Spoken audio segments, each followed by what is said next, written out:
Nếu anh em nào chơi gear lâu năm thì có lẽ cũng đã thấy được một điều, đó là đã qua rồi cái thời mà các hãng sản xuất gaming gear cạnh tranh nhau, liên tục tung ra những tính năng mới mẻ, những phần cứng mới lạ phục vụ cho game thủ. Đa số các mẫu gaming gear mới hiện nay, ngoài kiểu dáng được thay đổi liên tục thì đa phần các công nghệ, các phần cứng ở bên trong lẫn các tính năng phụ trợ đều không có nhiều cải tiến và nâng cấp đáng kể.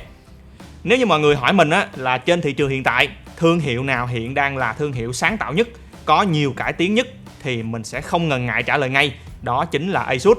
Từ khả năng thay nóng switch, tích hợp joystick trên dòng chuột Jack RAM và Jack RAM Core, cho tới việc sử dụng công nghệ màn loa mới và chip xử lý âm thanh cao cấp trên các dòng tai nghe như Theta 7.1 và Theta Electret, hay sắp tới là mẫu Delta F với chức năng giải mã MQA độc nhất vô nhị trên thị trường tai nghe. Dĩ nhiên là mình cũng sẽ làm video review chi tiết chiếc tai nghe này, cho nên là mọi người nhớ subscribe, bấm vào chuông để nhận thông báo khi có video mới lên nha. Có thể thấy là Asus là một thương hiệu gaming gear cực kỳ tiềm năng nhờ khả năng sáng tạo không ngừng nghỉ, không ngại việc tích hợp và thử nghiệm những công nghệ mới nhất, độc nhất vào trong các sản phẩm của mình. Sản phẩm ngày hôm nay mà mình muốn giới thiệu tới các bạn cũng không phải là một ngoại lệ. Đây là phiên bản mới nhất trong dòng phím cơ Scorp của Asus mang tên ROG Strix Scorp RX, sử dụng switch quang học ROG RX do chính Asus phát triển với thiết kế hoàn toàn khác biệt so với bất cứ loại switch phím cơ nào khác trên thị trường hiện tại. Và phải nói thật lòng là sau khoảng một tuần sử dụng, có lẽ là mình đã bị nghiện loại switch ROG RX mới này của Asus mất rồi. Thôi, cũng không dài dòng nữa, để biết tại sao mình lại nghiện loại switch này thì xin mời các bạn theo dõi tiếp trong phần tiếp theo của video ngay sau đây.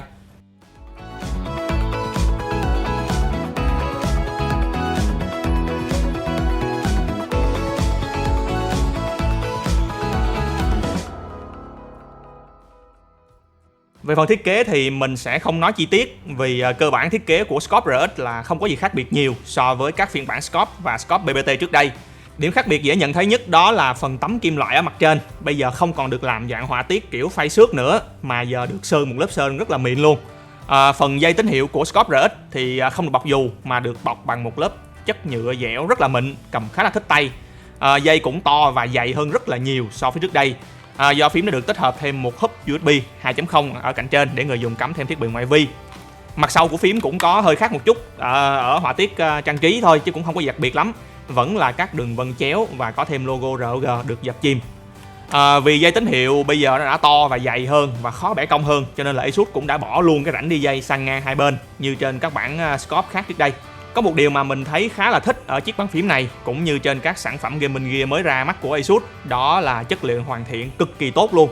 Thậm chí là tốt hơn rất nhiều những hãng sản xuất gaming gear kỳ cựu trên thị trường. Nếu chỉ nhìn hình thì mới đầu mình cũng nghĩ là chất lượng build của chiếc bàn phím này nó cũng bình thường thôi. Nhưng mà khi sử dụng và trên tay thực tế thì mới thấy là nó cứng cáp và hoàn toàn không có hiện tượng ọp ẹp ở bất kỳ vị trí nào trên phím. Layout keycap của Scorp RX thì cũng tương tự như các phiên bản Scorp trước đây. Phím Spacebar thì được làm ngắn lại một chút để chừa thêm chỗ cho phím Control ở góc trái dài ra bằng với phím Shift. Theo như Asus làm vậy là để giúp người dùng dễ thao tác tổ hợp phím hơn, tránh bị bấm nhầm. Còn theo mình thì việc này cũng không thực sự cần thiết cho lắm, vì phím Control gần như là phím khó mà bấm nhầm nhất trên bàn phím vì nó là phím nằm ở ngoài cùng rồi. Các chức năng điều khiển media thì được tích hợp trên các phím từ F5 cho tới F12 và được ưu tiên in thẳng lên mặt trên của keycap luôn.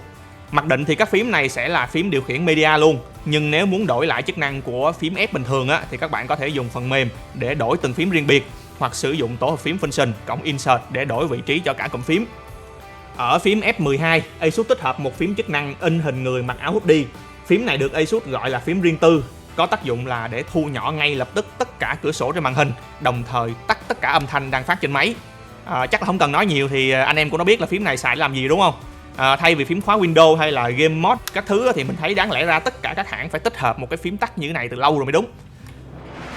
Ok, giờ thì mình sẽ nói tới loại switch ROG RX trên chiếc bàn phím ROG Strix Scorp RX này nha. Đây là loại switch quang học hoàn toàn mới do chính Asus phát triển và hiện tại chỉ được tích hợp duy nhất trên Scorp RX.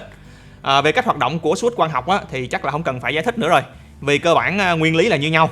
Mặc định switch sẽ có một cảm biến ánh sáng để nhận tín hiệu ánh sáng liên tục từ bóng LED siêu nhỏ bên trong switch. Khi phím được nhấn xuống sẽ có một bộ phận cản luồng sáng từ bóng LED tới cảm biến. Ngay khi luồng sáng bị ngắt, cảm biến không nhận được ánh sáng, tức là lệnh bấm đã được nhận. Ưu điểm của switch quang học thì cũng không cần phải bàn nữa rồi. Tốc độ nhận lệnh gần như là ngay tức thì, độ bền cao và khắc phục hoàn toàn được hiện tượng double click trên các loại switch cơ truyền thống. Một số hãng gaming gear lớn như là Razer và Corsair cũng đã bắt đầu sử dụng switch quang học, không chỉ trên phím mà ngay trên cả những mẫu chuột gaming của mình. Tuy nhiên hiện tại thì các hãng vẫn thường bám theo thiết kế switch truyền thống của series MX, khiến cho cảm giác sử dụng của các loại switch này không có gì đặc biệt, thậm chí là tệ hơn so với các loại switch truyền thống của series. Riêng Asus thì lại không chọn cách làm này. Hãng đã thiết kế một loại switch với cơ chế cân bằng stem hoàn toàn mới. Sẵn thì mình giải thích luôn cho các bạn nào chưa biết đó stem là gì nha. Stem là tên gọi chung cho cái bộ phận di chuyển lên xuống bên trong switch và cũng là bộ phận để gắn cố định cây cáp vào switch. Hành trình phím bấm cũng chính là hành trình của cái stem này đây.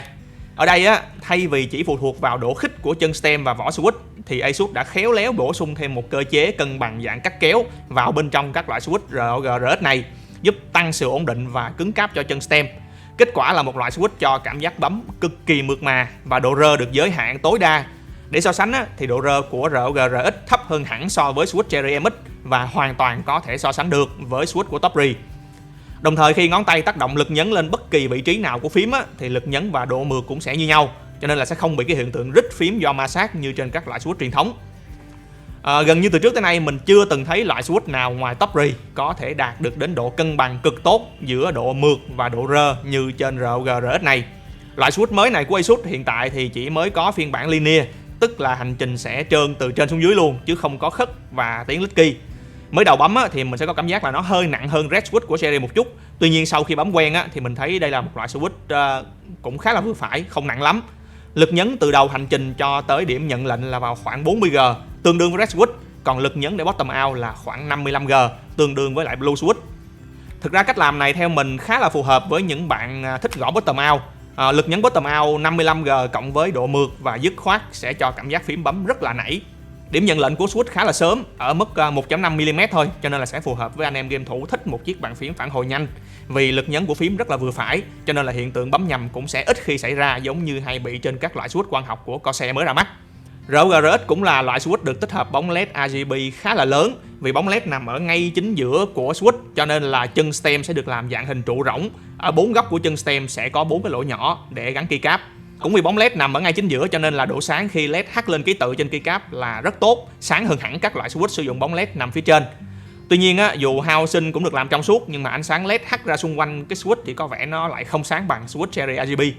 Nhược điểm duy nhất và có thể thấy ngay của loại switch này đó là với thiết kế chân stem như vậy thì người dùng không thể chơi các loại keycap phổ biến hiện nay trên thị trường và bắt buộc phải gắn bó với keycap stock. Nói chung thì theo mình thấy nếu anh em nào thích cảm giác bấm của Red Switch hay là thích sự mượt mà của Topri thì khả năng cao là cũng sẽ thích loại switch ROG RX này. Đây thực sự là một loại switch đáng để bỏ thời gian ra để đi bấm thử đó mọi người. Còn bây giờ để cho mọi người dễ hình dung thì mình sẽ thu âm một cái đoạn gõ phím ngắn để cho mọi người nghe thử là cái tiếng gõ phím nó như thế nào nha.